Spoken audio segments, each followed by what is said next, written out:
Welcome to OutWithdan, the podcast that spotlights and examines the voices of LGBTQ+ authors, characters, and our allies.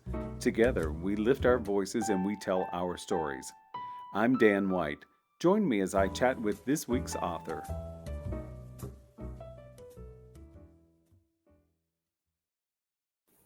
Hello and welcome back to Out with Dan. Today I'm excited to talk to poet Thomas Kneeland. Hello, Thomas. How are you? Hey, Dan. Doing great. How are you? I'm good. I met Thomas at the Louisville Book Festival last year, and you were on a panel, I believe, about podcasting. Do you podcast? I haven't podcasted in a while. It's been a minute, but I think I'm working my way back into it for sure. Well, you're on one today, so that's a start. That's so right. There you go. And I think you said you were on an interview earlier today as well. Yeah, that was a job interview. Oh, lovely. Well, Yeah. Best of luck to you. Thank you very much. One of the things I was so impressed about when I met you was your presence, in the moment presence. And I like that. I was very inspired by that. And I think I told you when I met you that poetry is not my forte. And it is something that I feel like I lack in as far as reading goes, because I don't always understand where poetry's going. And I can't always find that voice. And I think it's fear on my part. So I've asked Thomas if you'll share a couple of your poems with us. Will you read one for us? Yeah, I'll read one. Yeah. This poem is called "Dear Langston and Nicholas." It is in part about the communications between Langston Hughes and Nicholas Guillen, a Cuban poet, and they made some connections during the Harlem, Renaissance era in that time. So, dear Langston and Nicholas, your letters feel like an inheritance of which I am not worthy. This blackness is a stack of stories wrapped in cane stalks, and I have so many questions about the way my body whispers, how it cries and leaves, how it tries and cleaves to salt-rimmed shore, stains its pores with hot red dust. I was born obsidian, and magma still churns in my core, but your words carry me across the gulf, douse me tenderly along the way, for wholeness to greet me at the bay, softly grip my hands, kiss both my cheeks, and show me who I am, for I am ready to sing. Oh, I love that. Oh my goodness. That is amazing. Thank you. So where did the inspiration for this come? Reading Langston Hughes? Some decades ago, Langston Hughes and Nicholas Guillen, again, this popular Cuban poet, Langston would write letters to Nicholas because during the time they were experiencing some of the same things, the idea of double consciousness here in the States, and this idea of negritude, which in the Cuban language equates to just about the same thing, like having to exist as yourself and what was accepted by a superior race at the time. In this context, for Guillen was white Cubans versus Black Afro-Cubans. And so in reading these letters, I identify with them both because I recently discovered from my grandmother last year that I am also Cuban, or my ancestors are Cuban. And so I've been exploring what that means historically, what that means genealogically, and reading the letters to Langston. This one particular letter that Langston wrote to Nicholas was basically telling him not to be a poet that feeds into the masses, like be your individual self, because that's where your growth is, right? You'll get more out of writing or singing what's inside of you than trying to, create something out of the wind to please others, to please other people. Oh, I love that. I love that. We should all take that into our everyday life. Yes, we should. one thing about that I hear, when I hear you read your poetry is I'm a big jazz fan and a big music lover. Yeah. And I think that when I hear you read, it has a sing song to it, but it's your voice that I'm hearing, and I think that sometimes is my fear with poetry is I don't quite understand what that voicing is. So Mm. that's why I love hearing someone read their own work, because Yeah, then you get the author's intent. that's right. Yeah, I also think like, you mentioned earlier like this fear, right, of not knowing where a poem is going. I think that's kind of the beauty of a poem, right? You don't have to know where it goes. You just need to know what it feels like, Oh, you lovely. I know. like that. And uh, and and at this point in my life, I wouldn't say that I'm like a super pro. I mean, I think I'm good at what I do, but I think I have some agency here to say like it. I think it's more about what you feel than like what it actually means. Because if you feel something, like you're going to be able to determine for yourself what the poem means to you. But I think that where most people stop at is just like this idea that I can't even read the poem because I'm not going to know what it means. And I think that's just I think it's natural, right? Because some people think that poetry is like for these people who are way up here. It's not. It's really not. Like I don't consider myself way up there. Like I'm like right here, And um, I think if you just allow yourself to feel it, then it'll do the rest of the work itself for you. I love that. Thank you. Now I'm going to be on a bit of a mission, and that's a good thing. I think getting out of our comfort zone is always something that's important as well, Mhm. for growth, especially. It's very easy to stay in one box and Right. be happy, or one lane and be happy in your lane. But if you don't ever get out of your lane, you may not experience more beauty in your life. That's right. One thing I remember you saying in Louisville was that a bit of the tone of your poetry has changed over time. Hmm. Maybe you started out a little angrier. Hmm. Is that a fair assessment of what you said? There was a time where I wouldn't say I started out that way. I started out more like reflective on like who I am or maybe who I thought I was at the time. And and my first book was very much that like introspection, looking at myself and the things that were close in proximity. Um, and and soon after, like after all the Black Lives Matter, like after all the outrage and unrest started happening, then I started getting angry, and my poems took a different turn. Um, and I remember that moment that you're talking about because I was talking about one of my books, and I felt like the poems in that book were um, I felt like they were borderline surface level because they were more emotional than they were um what's the word I want to use? They were more emotional than they were like getting to the fact. And now like having finished my program and like having grown through the program, I have taken towards a practice of having patience in my writing and not letting myself be so emotional that I miss the meat of what is trying to happen.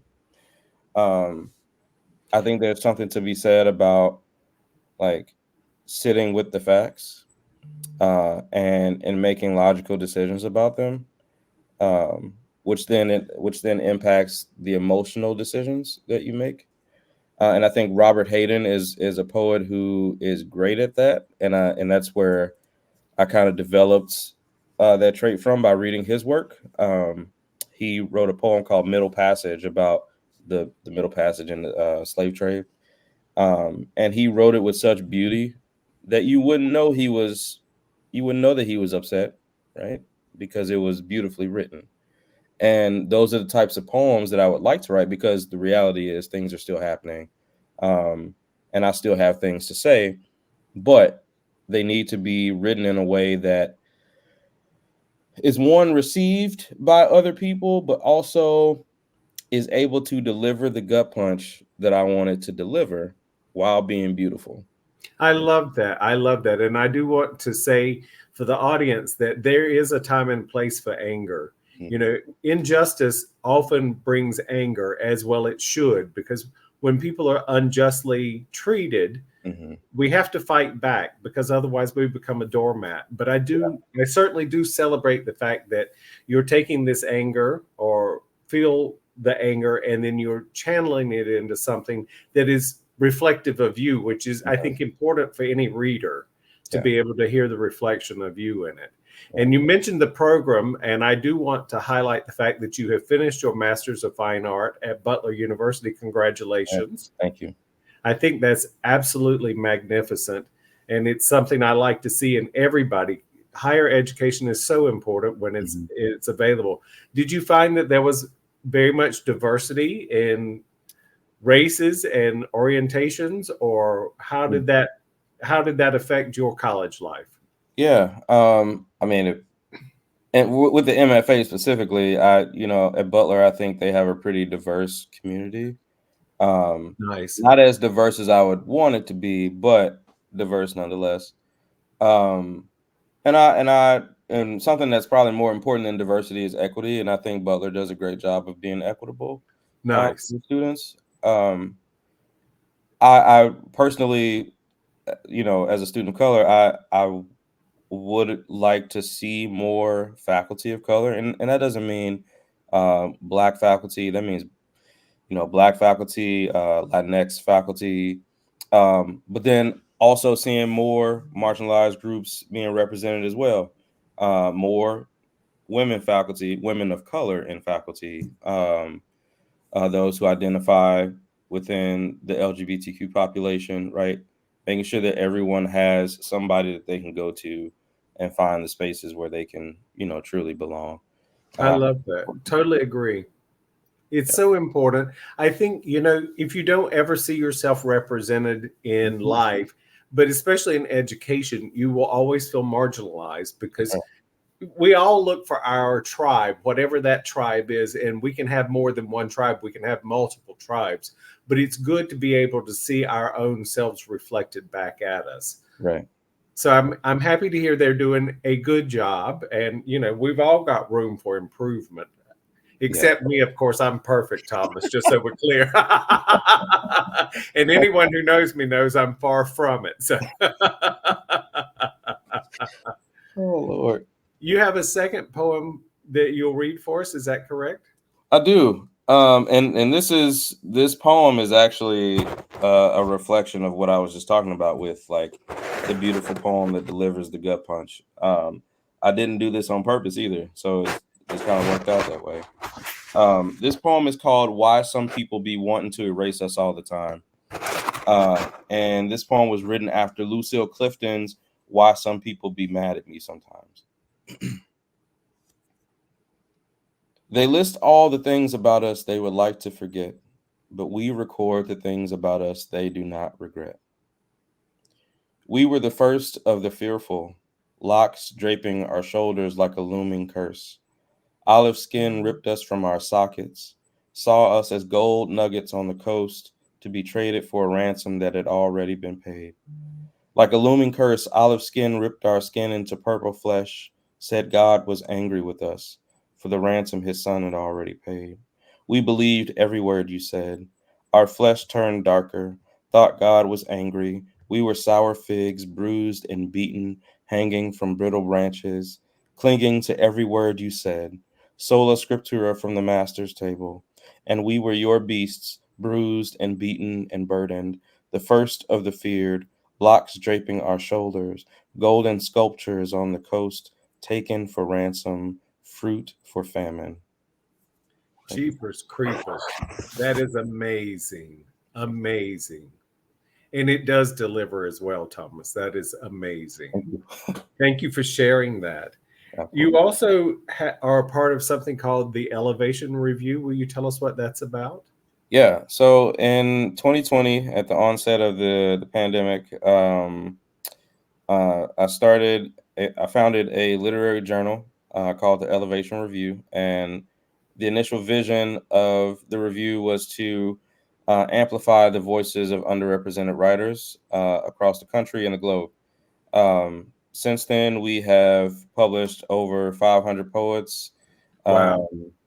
and their poems from all over the country. All over the globe. From Saudi Arabia, from Korea, from the UK, select places in Africa, the United States, of course. But we wanted to India. We wanted to give wanted to give writers the opportunity to express themselves and to have a space where their poems can live. And Oh, I love so we've been doing that for the past 4 years now. So how do we find the Elevation Review? Yeah, it's very simple. You just go to theelevationreview.com. Perfect. We are also on Submittable. We are currently accepting submissions for our spring and fall issues. We are doing print issues once a year in the fall. We released our first print issue this past October, where we featured Black poets for our first issue.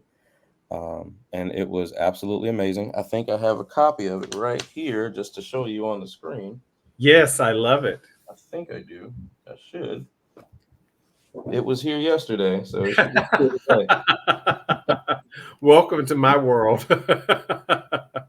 So this is the print issue. Oh, I love that. That's beautiful. Yep. And the inside is really cool because we have implemented using like dark pages, and then we have the standard white pages in there. I like it. I like it. And Thomas, what about you? Do you have a website or social media you would like to share?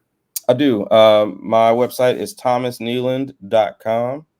And I am on Twitter at X, formerly known as Twitter, at Thomas Kneeland, Instagram at Thomas Kneeland Poetry, Facebook, Thomas Kneeland, LinkedIn, Thomas Kneeland, TikTok, Thomas Kneeland Poetry. I love it. So that means you have a bit of a presence, and that's what I like. I would love to think so. That's right. Lovely. Well, Thomas, thank you so much for joining me and sharing poems. They were absolutely magnificent, and I hope you the very best of success. Thank you so much, Dan. Hang on for me just a second. Thank you for joining me for this week's episode of Out with Dan. You can find more information about this podcast and its host at OutWithdan.com, on Twitter at OutWithdan, and on Instagram and Facebook at GoOutWithDan. This podcast is hosted by Authors on the Air Global Radio Network, and the theme music is provided by bensound.com. Join us again soon for the next episode of Out with Dan.